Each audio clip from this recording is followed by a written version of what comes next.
Estimados amigos, ¿cómo están?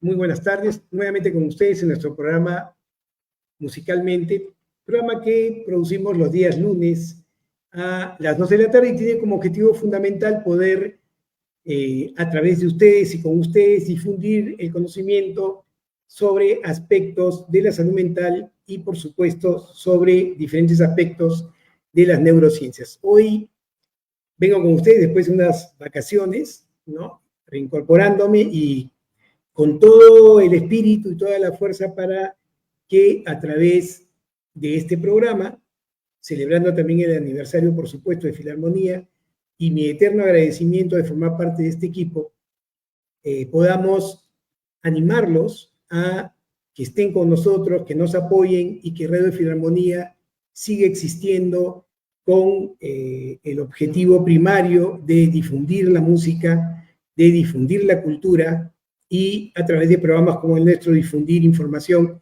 que es importantísima para la vida cotidiana. Muy bien, y justamente hablando de este tema, he traído con ustedes una condición que antiguamente se conocía como hipocondriasis, ¿no? Y que coloquialmente nosotros vamos conversando y decimos, mira, esta persona es hipocondríaca, o muchas veces he tenido pacientes que me han dicho, doctor, yo soy hipocondríaco, porque siempre estoy preocupado por mi salud. Y hoy la hipocondriasis ha cambiado de denominación porque el término per se quedaba muy corto para poder definir las características de este trastorno. Entonces, hoy más bien conocemos a la hipocondriasis como un trastorno de ansiedad por enfermedad. Un trastorno de ansiedad por enfermedad. Muchas veces hemos comentado con ustedes que la ansiedad per se no es un trastorno, es una función del sistema nervioso que nos permite enfrentar, recuerden ustedes, 3 situaciones de la vida cotidiana: las situaciones nuevas, las situaciones de peligro y las situaciones de evaluación. De tal forma que el organismo se prepara para que ante estas circunstancias nosotros podamos estructurar conductas funcionales justamente para resolver estas 3 situaciones. Y de esta manera poder aprender la forma en que hemos resuelto estas situaciones, de tal forma que la próxima vez que se presenten podamos resolver sin mayor gasto energético, sin mayor preocupación. Entonces es muy importante la ansiedad para el ser humano porque le va a permitir justamente adaptarse a los cambios, adaptarse a los nuevos retos. Hablamos entonces de un trastorno de ansiedad cuando la ansiedad ya no cumple con su objetivo. En vez de prepararme para resolver los problemas, más bien me paraliza, me genera sufrimiento, me genera pensamientos catastróficos sobre lo que va a suceder, sobre una evaluación errónea de mis capacidades para resolver los problemas, etcétera, etcétera, etcétera. ¿Bien? Y entonces, esta preocupación extrema por la salud de uno es lo que se conoce como un trastorno de ansiedad y se le da el subtítulo de ansiedad por enfermedad. Es una preocupación extrema, es una preocupación que no tiene en realidad un factor que nos permita afirmar con coherencia que realmente estamos enfermos o que nos vamos a enfermar de algo. Porque es importante lo que les he dicho al inicio. Y miren ustedes qué importante lo que les voy a señalar. Cuando uno está ante una situación nueva de peligro o de evaluación, como les había comentado, tiene que haber una consecuencia, es decir, una puesta de acuerdo entre la conducta cerebral y cómo preparo mi cuerpo para responder a esa situación. Entonces, la ansiedad normal tiene un contenido cognitivo y tiene un contenido somático, un contenido del cuerpo. ¿Por qué? Porque si yo me enfrento a cualquiera de estas 3 situaciones, lo que voy a hacer primero es analizar la situación, 1, 2, toda la información que yo tenga para resolver esa información, la convocaré y la tendré ahí presente para ir delineando una resolución de ese problema. 3, voy practicando en mi cerebro, voy practicando en mi mente cómo voy a resolver ese problema, y una vez que yo decido resolver, ejecuto la resolución del problema. Pero ¿cómo ejecuto esa resolución? Siempre va a ser a través del movimiento, ¿no es cierto? Hablar es movimiento, huir es movimiento, atacar es movimiento. Entonces, mi organismo, mi soma, va a ser la segunda parte del proceso, es decir, preparar a mi cuerpo para responder a las exigencias de la resolución de ese problema. ¿Y cómo lo va a hacer? Lo primero que tiene que hacer el organismo es preparar aquellas estructuras que se van a encargar de resolver ese problema, ¿no es cierto? Si yo me voy a tener que mover, será pues el músculo voluntario, el llamado músculo estriado o músculo esquelético, el que se tiene que preparar para la acción, ¿no es cierto? Y por supuesto mi cerebro, porque en la medida que voy resolviendo, ¿no es cierto?, que voy ejecutando la resolución, yo tengo que ir monitorizando que esa resolución sea correcta y llegue al objetivo planeado. ¿Te das cuenta? Tiene que haber una combinación de ambos procesos. Y entonces, ¿cómo hace el organismo para que tanto mi músculo voluntario como mi cerebro estén óptimos? Primero, tengo que hacer una modificación de mi aparato cardiovascular. ¿Qué tengo que hacer? Tengo que retirar la sangre de aquellos órganos, estructuras que en ese momento no son prioritarias para el movimiento. Entonces, retiraré relativamente la sangre de la piel, por ejemplo, de las mucosas, del tracto gastrointestinal, para que esa sangre llegue de manera importante, generosa, al músculo y al cerebro. Para poder hacer eso, lógicamente, aumentaré la presión arterial para que la sangre llegue con fuerza, aumentaré mi frecuencia cardíaca, aumentaré la fuerza de mi corazón para que la sangre llegue con vigor a estas zonas, pero además, como lo que le estoy llevando al músculo y al cerebro a través de la sangre es energía representada por glucosa, necesito también oxígeno para crear esa energía.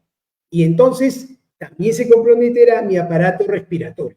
Aumentaré la frecuencia de mi respiración, la profundidad de mi respiración, para poder obtener de la sangre la mayor cantidad de oxígeno que me permita justamente generar la energía necesaria para, a través del movimiento, resolver ese problema.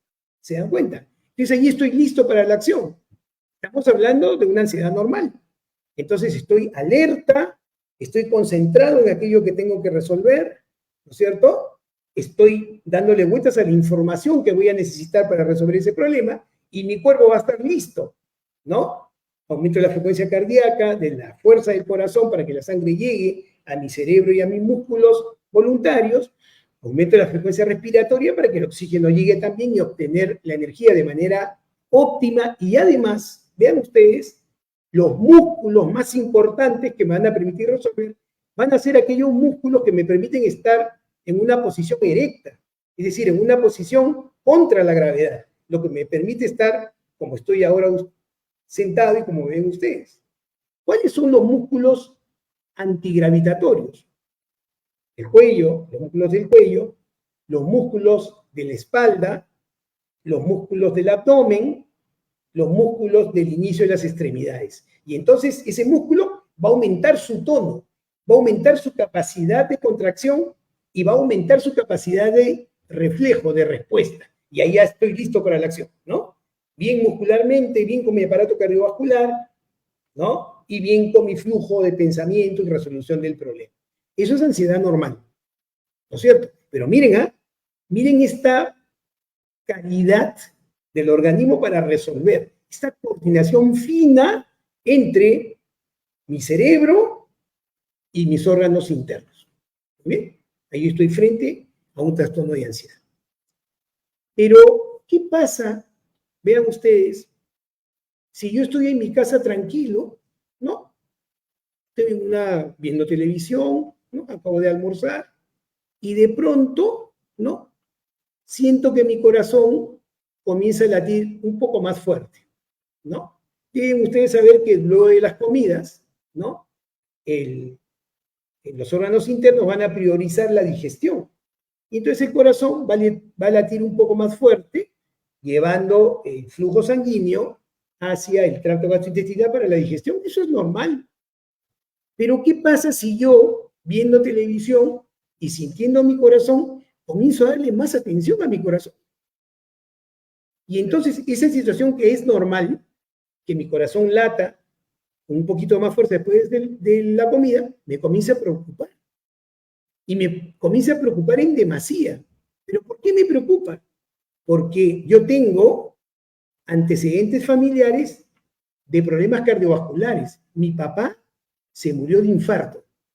Y entonces ese movimiento de mi corazón, que es normal, yo lo comienzo a sentir como un agente que me pone en la posibilidad de que me podría morir de un infarto o podría tener una coronariopatía heredada de mi padre, cuando en realidad mi corazón está funcionando perfectamente.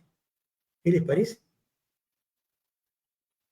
O de repente, ¿no? Estoy conversando con mi hermano es hipertenso, tiene la presión alta, ¿no?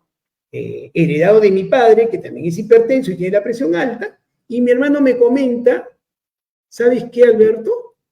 Ayer tuve dolor de cabeza, me medí la presión y me había subido la presión. Tuve que tomar mi pastilla para que la presión se calme. Entonces yo me quedo pensando en eso, ¿no? Y de pronto me voy a dormir, me levanto en la mañana, me estoy despejando, ¿no? Y es normal que la musculatura, ¿no?, se vaya relajando y se vaya alistando para el movimiento. Es normal en la mañana, todos hemos sentido eso. Pero de pronto yo siento que mi cuello como que se demora un poquito, ¿no? Y me comienza a doler o siento un poco de presión en la cabeza. Y entonces yo digo, ¿no será que ya tengo hipertensión heredada por mi padre y como mi hermano me ha contado, este dolor debe ser que tengo la presión alta? Me tengo que hacer ver. De todas maneras.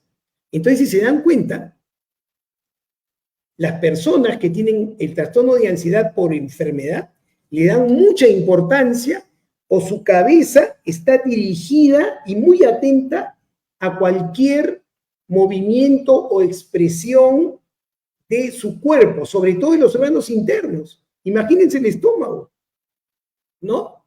De repente estoy con un amigo y me dice, Alberto, ¿sabes qué? Me han diagnosticado cáncer del estómago. Y yo no le hice caso a mis síntomas. Cuando comencé a sentir que me ardía el estómago, se me comenzó a aflojar el estómago y sentía ruidos, ¿no? Que me traía mucho malestar y no le hice caso.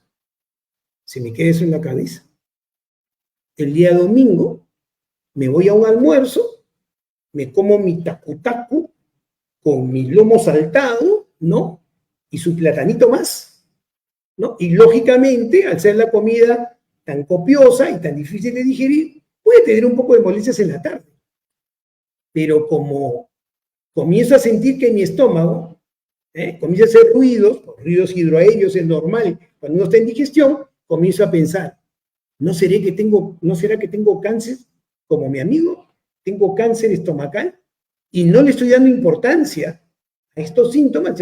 Entro en esa vorágine, debo estar enfermo, me tengo que hacer ver. No, esto ya me di cuenta, esto yo creo que me ha pasado antes. Y entonces uno comienza a llenarse de hipótesis y de hallazgos, ¿no?, que antes no los había tomado en cuenta para confeccionar un ambiente de posibilidad insana de enfermedad, ¿no? Y la necesidad de hacerse ver constantemente para poder resolver estas situaciones. ¿Qué les parece?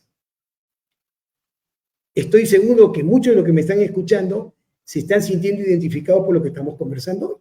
Y entonces el trastorno de ansiedad por enfermedad, antes conocido como hipocondriasis, ¿no?, tiene esas características, ¿no? Entonces,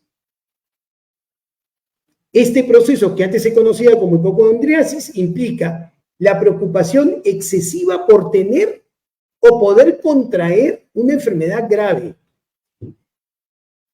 Y es posible que, como les digo, no tenga ningún síntoma físico. Simplemente estoy atento al movimiento de mis órganos internos, ¿no? O del músculo. O bien podemos creer, ¿no?, en sensaciones corporales normales, pues, ¿no? Estamos atentos, ¿no? O podemos tener síntomas, pero síntomas menores, síntomas que no son importantes. Pero inmediatamente yo pienso, no, esta es una enfermedad grave, me tengo que hacer ver. Y entonces busco un facultativo. De repente creo que tengo una coronariopatía y voy al médico, voy al cardiólogo, me hace un examen exhaustivo que no revela ninguna enfermedad grave. Pero me es difícil pensar que no tenga esa enfermedad.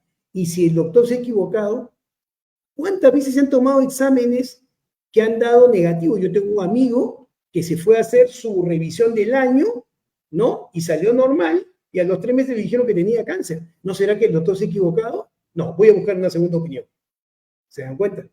Y si ustedes ven esto, que comienza a repetirse continuamente, entonces va a comenzar a interrumpir mi funcionalidad, porque por ir al médico podría dejar de estar con la familia, podría dejar de ir al trabajo, ¿no? Podría dejar mis actividades recreacionales por estar constantemente en la posibilidad de descartar que tenga entonces una enfermedad grave.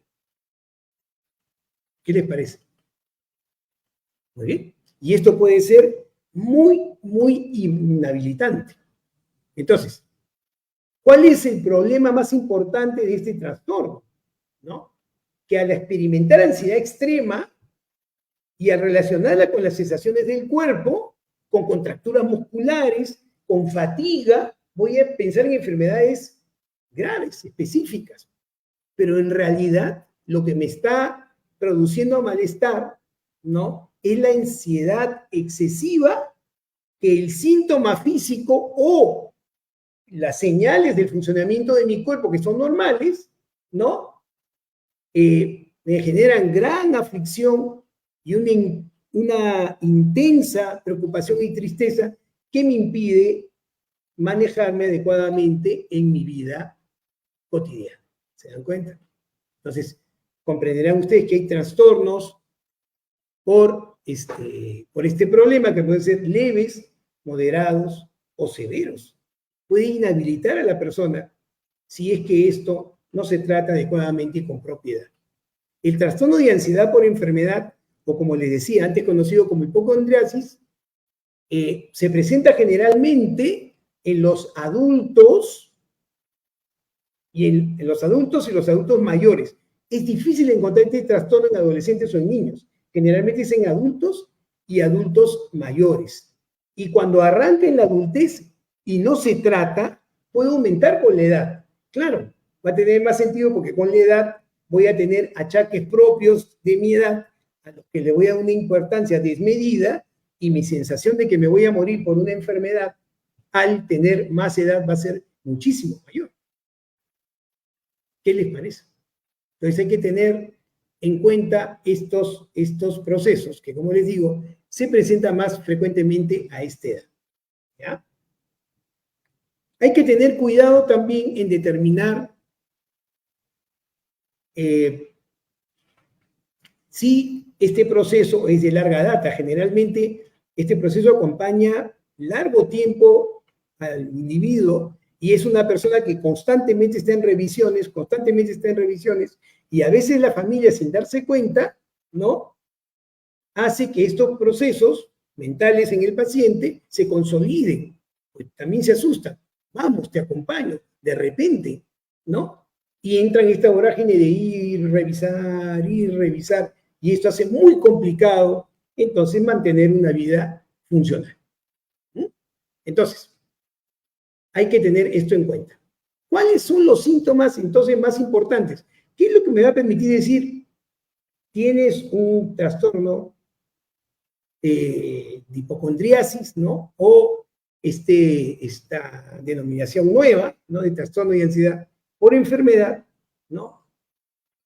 O un familiar, yo o un familiar reconocer, es por los siguientes síntomas. Primero, está preocupado por tener o por contraer una enfermedad grave. Estoy constantemente preocupado porque podría contraer o tener una enfermedad grave.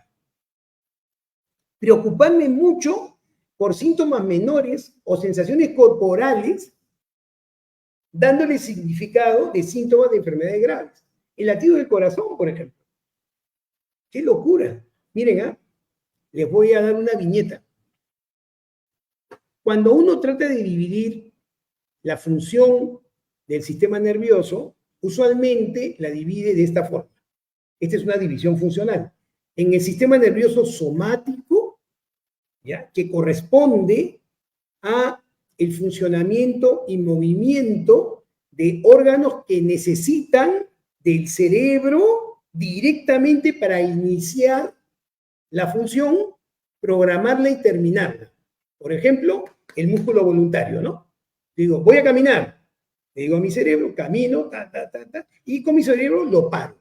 No hay forma que yo camine si mi cerebro no ordena que camine, porque este músculo es parte del sistema somático y es absolutamente voluntario. Pero hay otra parte del cerebro, ¿no?, que se conoce como sistema neurovegetativo, que es la parte del cerebro que regula el funcionamiento de los órganos internos, donde ellos van a funcionar sin yo tener conciencia de su funcionamiento. Y eso tiene la función, este sistema neurovegetativo, tiene la función de ahorro de energía. ¿Por qué? Porque ustedes se pueden imaginar que uno esté sentado diciéndole a su corazón, ¿no? Contráete, relájate, contráete, relájate, contráete, relájate. Imposible.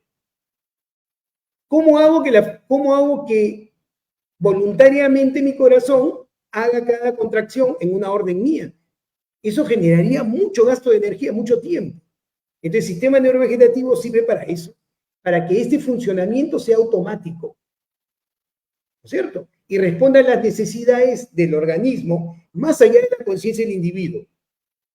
Esto, lógicamente, no significa que uno pueda, a través del manejo de su fortaleza psíquica, ¿no es cierto?, y ante ejercicios de relajación, disminuir la frecuencia cardíaca, disminuir la frecuencia respiratoria. Eso es otra cosa. Pero el funcionamiento constante en todos los años de vida que tenemos del corazón palpitando, eso no depende de la conciencia. Y no debe depender de la conciencia, ¿se pueden imaginar? Entonces, ahora pueden comprender que si yo estoy pendiente de mi corazón, cómo late, y de pronto hace así, me da un infarto. Cuando el corazón tiene una conducta rítmica, pero que va cambiando según el metabolismo. Si he almorzado, si estoy durmiendo, si estoy haciendo ejercicio. No es que el latido sea permanentemente igual y la frecuencia siempre sea igual. En algún momento va a cambiar. Y entonces yo inmediatamente voy a pensar, me va a dar un infarto. Tengo un problema coronario porque mi papá tenía. Y comienzo a hacerme pruebas. ¿Se dan cuenta? Por eso es tan importante y por eso es tan frecuente que el paciente con hipocondriasis asocie estar enfermo del aparato cardiovascular, ¿no?, y del sistema gastrointestinal. ¿Qué les parece? Por supuesto, la posibilidad de que se enferme el sistema nervioso, un tumor, ¿no?, por estas características que les acabo de mencionar. Entonces, yo le doy importancia a cómo funciona mi cuerpo normalmente y me quedo empecinado en ver si la frecuencia está buena o me quedo empecinado en ver cuánto suena mi estómago después de comer y le puedo dar importancia a eso. Y como verán, es muy difícil poder tener tranquilidad estando pendiente de cada señal que da el cuerpo, adaptándose a las contingencias de lo cotidiano, ¿cierto? Entonces, preocuparse por síntomas menores o sensaciones corporales es un síntoma claro de hipocondriasis, ¿no? Si además lo asocio con la posibilidad de tener un trastorno de salud grave, ¿no? Lo otro es que constantemente estoy preocupado por mi salud, con facilidad. Yo me siento a hablar con alguien y de lo primero que hablo es de mi salud. Y si alguien me dice algo de salud, yo comienzo a ahondar en eso. No, tienes que tener cuidado, porque a mí también la otra vez fui al médico, me dijo. Entonces, siempre hay una sensación, ¿no?, de estar en esta situación. Cuando voy al médico, y el médico me dice que no tengo nada, baja la ansiedad. Un ratito, un momento. Después, otra señal que yo caprichosamente la ubico como un problema y otra vez la ansiedad regresa.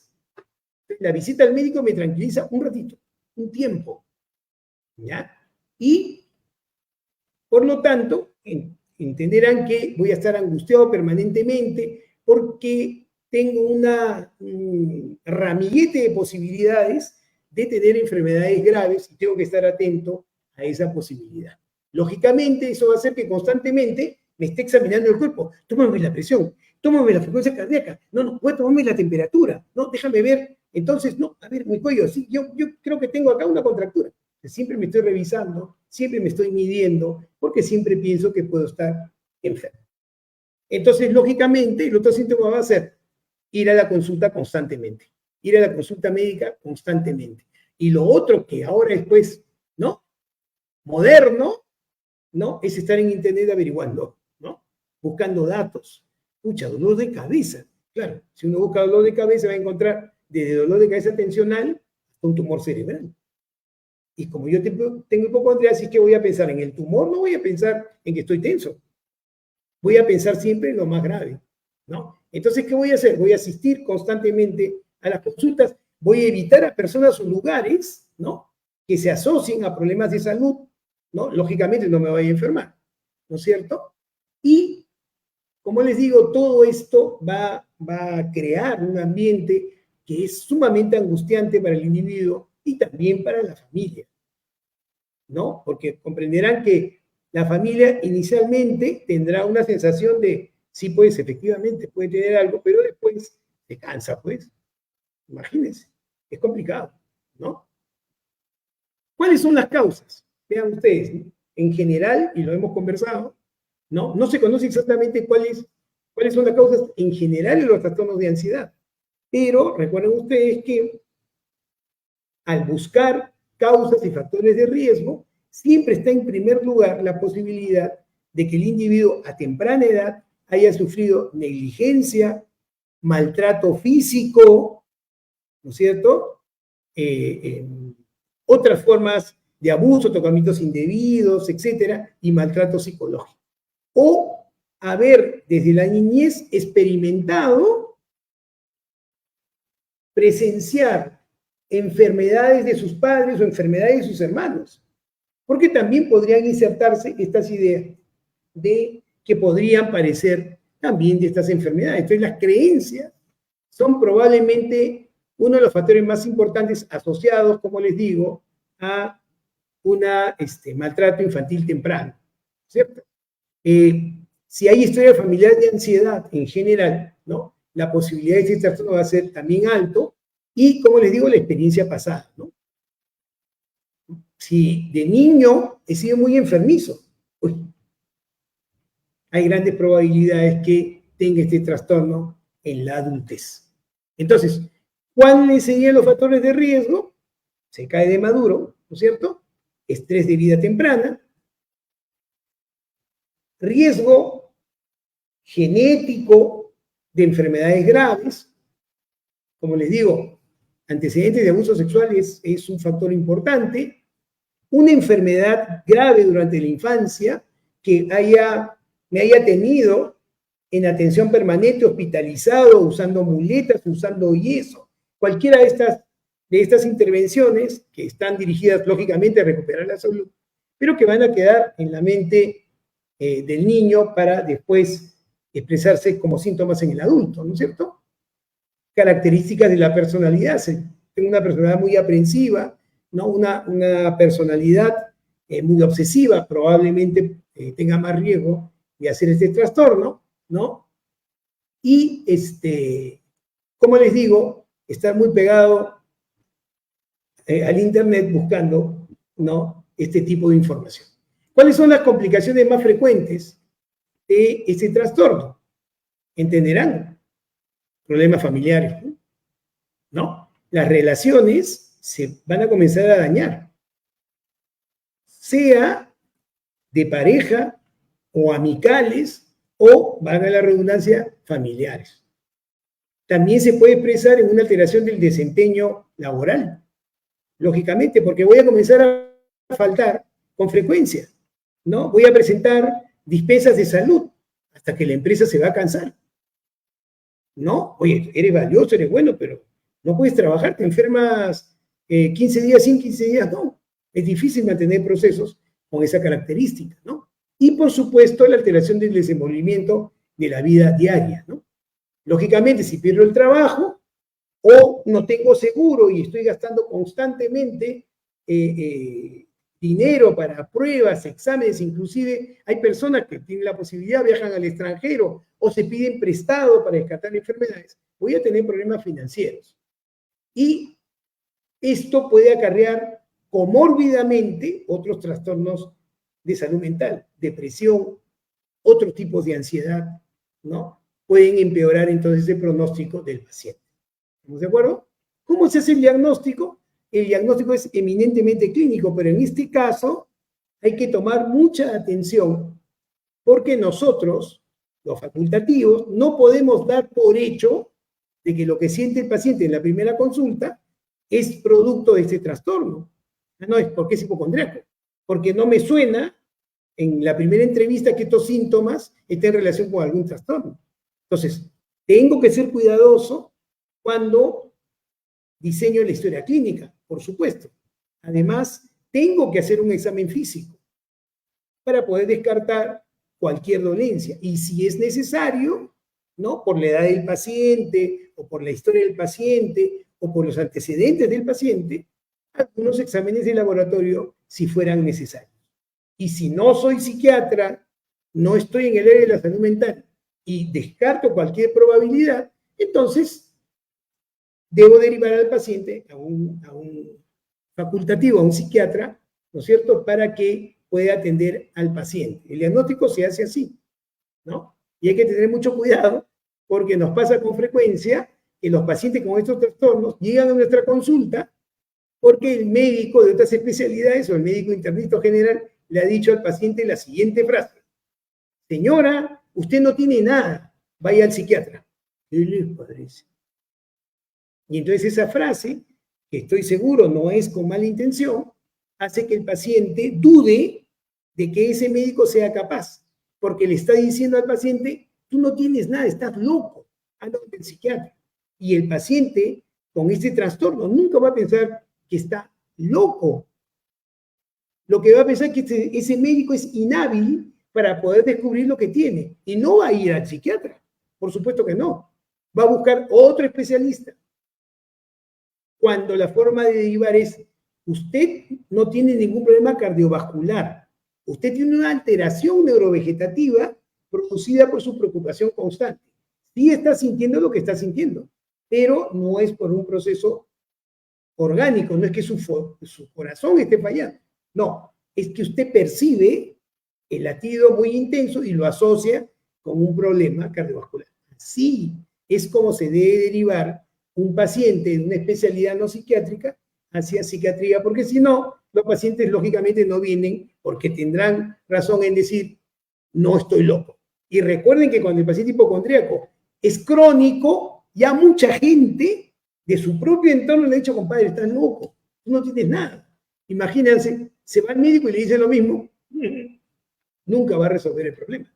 Hay que tener mucho cuidado con cómo se deriva al paciente al especialista, ¿cierto? Entonces, una vez que todo esto que se ha descartado, cualquier problema orgánico, se hace un examen psicológico, ¿cierto? A través de cuestionarios, ¿no? A través de una historia clara para determinar si hay consumo de sustancias, si ha habido estrés temprano, como les decía, hay que hacer diagnósticos diferenciales con trastorno de ansiedad generalizada.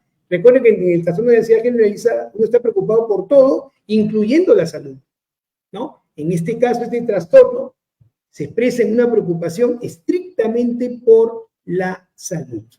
¿Bien? Entonces, teniendo esto claro, ¿cuál sería el tratamiento? Les voy a comentar lo que siempre les digo con respecto a los trastornos de ansiedad. Si el trastorno de ansiedad es leve, ¿no?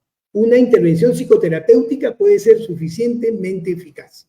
Pero voy a agregarle a esto algo más. si ustedes tienen este trastorno leve, no solamente deben acudir al terapeuta, sino además tienen que tener en su mente que el factor más importante que ha demostrado ser eficaz en el trastorno de ansiedad, más allá de la terapia, más allá de la medicación, es el ejercicio aeróbico. Entonces, si ustedes tienen un trastorno de ansiedad de este tipo, ¿no es cierto?, o cualquier trastorno de ansiedad leve, van ustedes a la terapia y hacen un programa de ejercicio muy simple, 40 minutos, por lo menos 4 veces por semana, y les aseguro que probablemente tengan una respuesta adecuada y el cuadro se soluciona. La terapia más eficaz para estos procesos es la terapia cognitivo-conductual, donde ustedes van a poder identificar claramente sus temores, ¿cierto? Y los van a poder trabajar con el terapeuta o la terapeuta, ¿no es cierto? Además van a aprender alternativas para interpretar correctamente sus sensaciones, ¿no? No darle este matiz terrible de que puede pertenecer a una enfermedad crónica, terminal, ¿no? Que los va a matar, ¿no? Y esto le va a permitir estar más consciente de qué es lo que realmente le preocupa y por dónde es que debe atacar este pensamiento que puede ser irracional, ¿no es cierto? Entonces hay que cambiar la forma en que se interpretan las sensaciones y hay técnicas para eso. Por supuesto, aprender a lidiar con la ansiedad, aprender a lidiar con el estrés, porque como les digo, la ansiedad per se no es un trastorno, es una función del sistema nervioso, ¿no? Y reducir situaciones que se puedan reducir, ¿ya? Aquellas situaciones que me generan ansiedad y que no tengo por qué estar convocadas a resolver esas situaciones, las dejo. Si no me competen, si no es algo en que hay un involucramiento directo, una responsabilidad, y me genera mucha ansiedad, estrés, lo dejo. Listo. Muy bien. Si el trastorno es moderado a severo, van a tener entonces que acceder al uso de un psicofármaco. ¿Qué psicofármaco? Un antidepresivo. Y de los antidepresivos que han mostrado mayor eficacia en los trastornos de ansiedad, tenemos a los famosos inhibidores de recaptación de serotonina, ¿no es cierto? Y estos fármacos que son seguros, que no producen dependencia, ¿no es cierto? Y que necesitan un tiempo para hacer efecto, 7 a 21 días, y que debe tomarse un tiempo adecuado, entre 1 y 2 años, para que no haya recaídas, es una excelente alternativa si es que el trastorno es moderado a severo. No se debe prescindir de la psicoterapia. O sea, no es terapia o fármacos, no. Es una gradiente de decisiones en relación a la gravedad del trastorno. ¿Estamos de acuerdo? Ya moderado a severo necesita una combinación, por supuesto, de psicofármacos, en este caso antidepresivos, asociados a la psicoterapia, ¿no es cierto? Y si se puede asociar también al ejercicio, sería entonces maravilloso. Algunos médicos decidirán usar, aparte de los antidepresivos, ansiolíticos que sean más inmediatos, como las benzodiazepinas, alprazolam, clonazepam, pero estos fármacos se dan entonces medicados en tiempos cortos, no solamente para crisis, hasta que los antidepresivos hagan el efecto que estamos esperando y poder retirar entonces estas benzodiazepinas en la que no se recomienda el uso crónico, solo en condiciones necesarias o en condiciones que expliquen la razón clara de por qué se sigue tomando este fármaco. Muy bien, entonces, lo que tenemos que hacer es también un cambio actitudinal. O sea, parte de todo este proceso transita también por mi compromiso con resolver este problema, mi compromiso con mi propia salud mental y, por supuesto, mi compromiso con la familia y con la sociedad. ¿Estamos de acuerdo? Entonces, yo tengo que tener un compromiso. Si tengo claramente evidencia, me están ayudando, hay un profesional que me está indicando lo que tengo que hacer y estoy sintiendo mejoría, entonces tiene que haber una corresponsabilidad en el trastorno de esta enfermedad, claramente. ¿No es cierto? Entonces, yo tengo que poner de mi parte. ¿Cómo? Como les decía, haciendo ejercicio es una buena alternativa. Prácticas de relajación, excelente, ¿no? Si les provoca hacer tai chi o les provoca hacer meditación, va a ayudar tremendamente a este trastorno, porque son situaciones en las cuales se amerita una disminución de la percepción, lógicamente, o de la interpretación inadecuada de estímulos para que ustedes puedan entrar en un proceso de paz con sus propios órganos internos. Ya son buenas alternativas, ¿no? No se olviden, el ejercicio es muy simple, 40 minutos, caminen. Caminar es lo más saludable. Si pueden caminar 40 minutos, 4 veces por semana, pero no caminando con el celular, ¿no?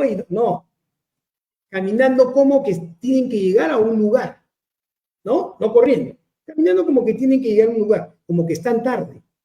4 veces por semana, suficiente. El mejor ejercicio. Además van a bajar de peso. En general, su vida va a ser más saludable, ¿no? Obviamente, deben evitar el consumo de alcohol y el consumo de drogas, en general. En general. ¿Ya? Y, lógicamente, evitar el Internet.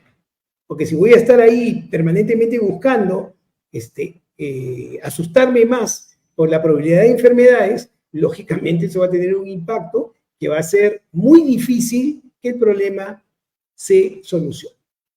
¿Ya?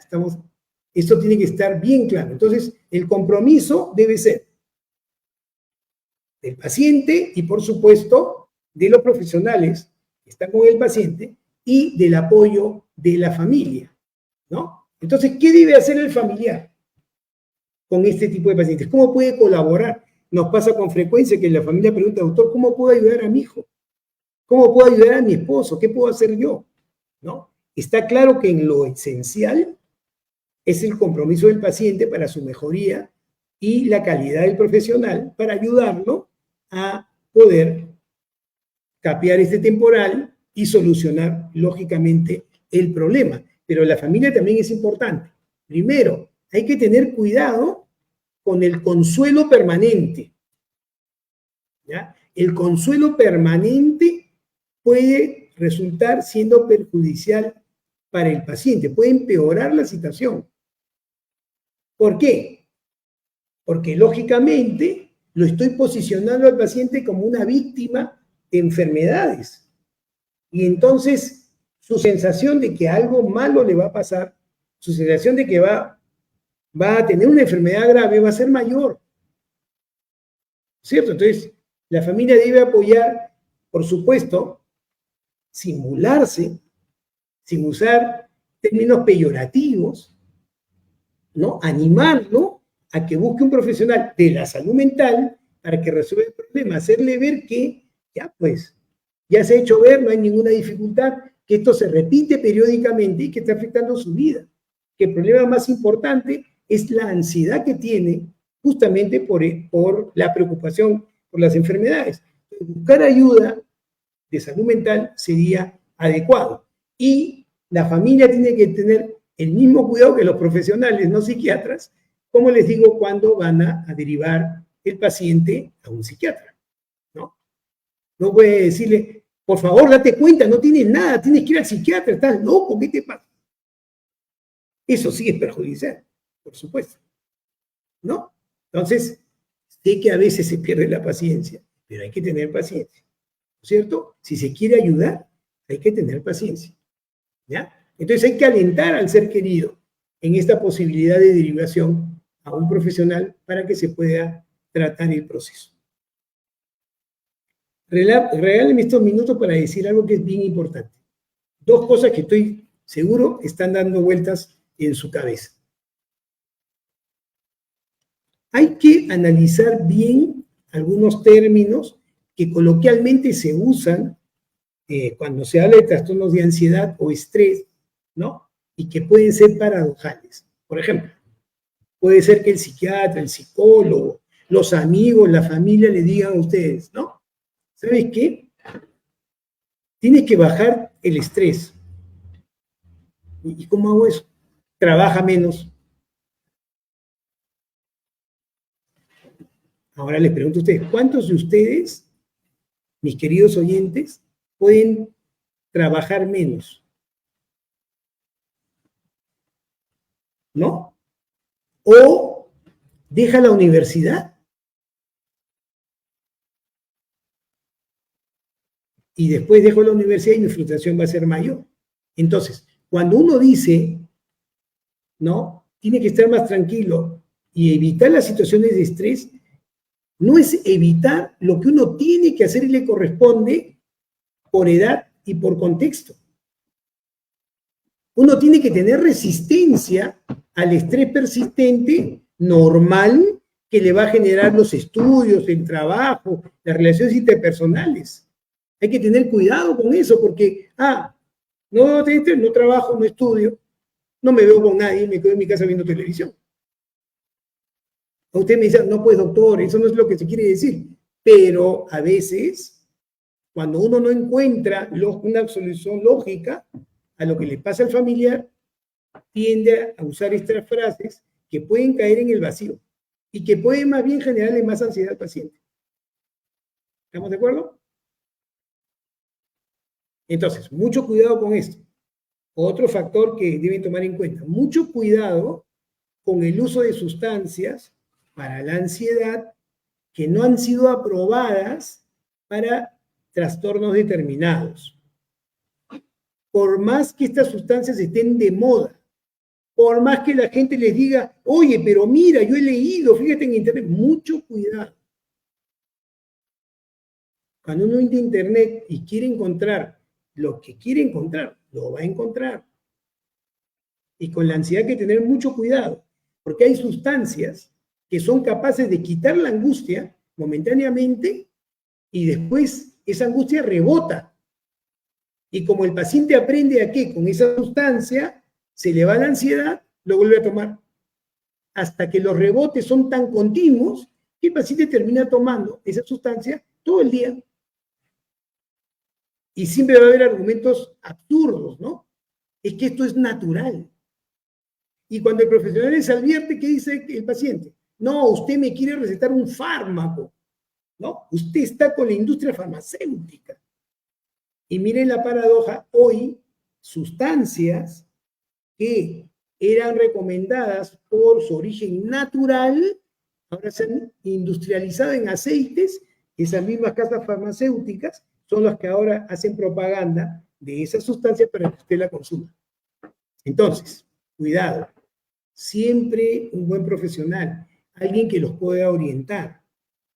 La información tiene que ser constatada, confirmada, ¿ya? Estamos en la condición de poder acceder a la información. No le hagamos caso a lo que nos suena bien en el oído cuando no hemos confirmado que eso es correcto. ¿Muy bien?